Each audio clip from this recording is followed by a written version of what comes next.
Jadi saya mewakili Bapak Presiden hadir secara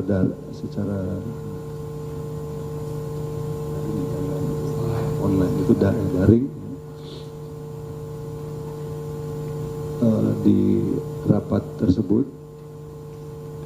Yang intinya, pertama bahwa negara-negara yang ikut di dalam konferensi tersebut menolak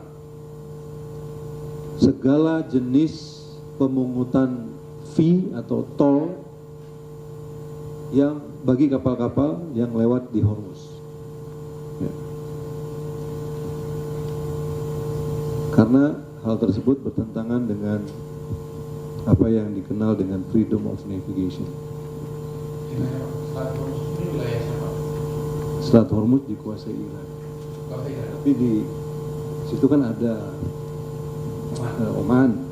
Dan kemudian ada UAE, nah, kemudian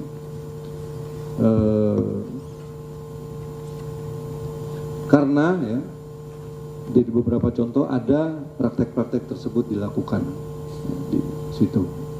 Dan yang kedua, konferensi ini mengatakan bahwa akan terus mendukung upaya-upaya yang sifatnya diplomatis dan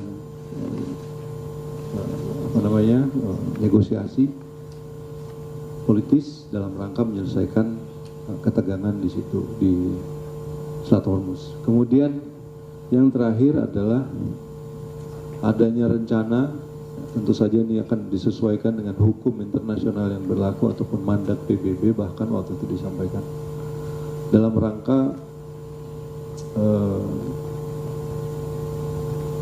menempatkan apa yang disebut dengan peaceful military protection bagi kapal-kapal yang melalui Selat Hormuz. Jadi itu diwacanakan. Jadi kapal-kapal yang lewat di situ itu dikawal dalam misi mengawal untuk bisa lewat. Tapi tentu saja ini masih dalam pembicaraan yang lebih lanjut. Ini adalah proposal yang diajukan,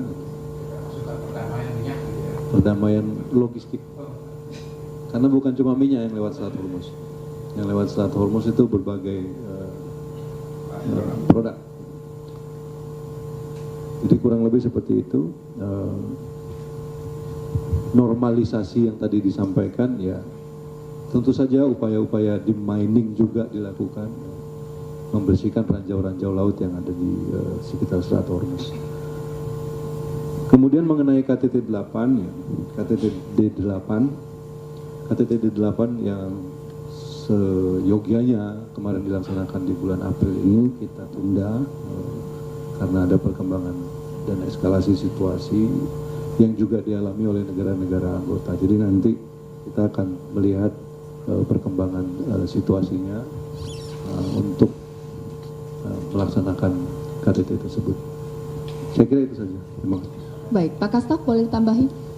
Saya membantu memberikan konteks Pak, betapa strategisnya hubungan dan komunikasi Bapak Presiden kemarin dengan Rusia dalam kaitannya terutama dengan energi. Untuk informasi bahwa Rusia adalah negara ketiga terbesar dalam produksi minyak. Sehari sekitar 10 juta barel. Sementara kebutuhan mereka sendiri 4 juta. Jadi mereka punya rentang 6 juta, Pak. Ya, sehari, Pak. Kita datang ke tempat yang tepat. Jadi kalau mereka mau distribusi, ya sangat punya keleluasaan. Tambahan lagi 5 negara terbesar produsen minyak dunia itu, pertama Amerika Serikat 13 juta, kemudian AS yang lain itu Arab Saudi 11 juta, sama-sama AS nih penguasa minyak bumi. Kemudian ketiga tadi Rusia 10 juta, kemudian RRC 4,5 juta, kemudian yang kelima Kanada 4,4 juta. Sekedar memberikan update betapa perlunya untuk bisa punya hubungan yang baik dengan berbagai negara dunia, terutama yang kemarin dikunjungi oleh Bapak Presiden. Begitu Mbak Caca, makasih.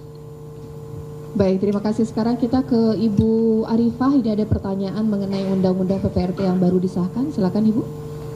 Baik, terima kasih dari Metro TV.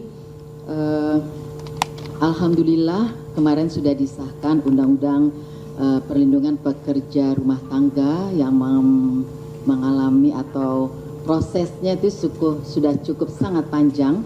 Kalau tidak salah sudah 24 tahun undang-undang ini diperjuangkan oleh teman-teman aktivis. Alhamdulillah ini merupakan hadiah yang paling membahagiakan di dalam peringatan Hari Kartini tahun 2026 tahun ini. Kalau tadi ditanyakan bahwa hak dasar dari pekerja rumah tangga itu meliputi upah yang layak, kemudian jam kerja yang wajar, hak libur atau cuti, berhak mendapatkan makanan sehat serta jaminan sosial, berhak atas perlakuan yang manusiawi, bebas dari kekerasan dan perlindungan hukum, dan ini nanti akan diatur lebih jelas dalam peraturan pemerintah.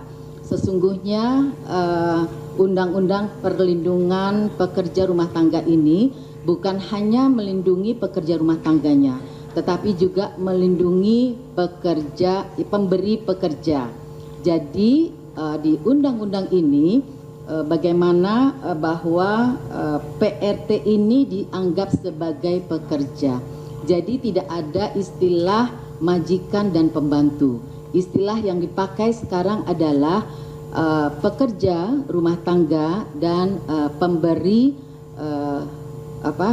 pekerja rumah tangga.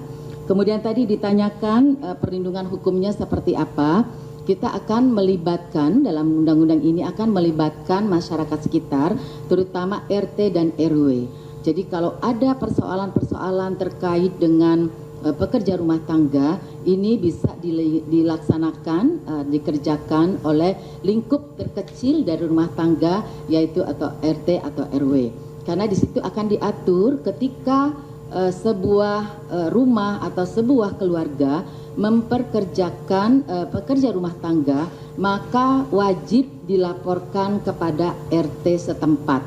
Namanya siapa, usianya berapa, kemudian apa yang menjadi kesepakatan antara pekerja rumah tangga dengan pemberi pekerja rumah tangga.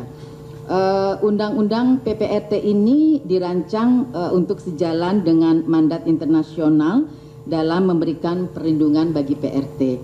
Memang dalam undang-undang ini belum secara detail karena masih akan dibahas, kalau tidak salah ada waktu 45 hari untuk menetapkan aturan-aturan turunan dari undang-undang perlindungan pekerja rumah tangga ini. Misalkan upah gitu ya, ini apakah akan disesuaikan dengan daerah masing-masing dan lain sebagainya.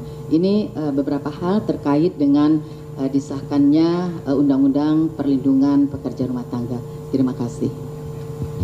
Baik, terima kasih kepada Menteri Pemberdayaan Perempuan dan Perlindungan Anak dan juga tadi sebelumnya Menteri Luar Negeri Bapak Sugiono dan juga Kepala Staf Kepresidenan Bapak Muhammad Godari. Saya rasa dicukupkan, Pak Kastab setuju ya? Baik, karena sudah waktunya jam makan siang. Terima kasih atas perhatian rekan-rekan media. Terima kasih juga atas seluruh pihak yang hadir di acara konferensi pers hari ini. Saya Cica Anissa, terima kasih, sampai jumpa.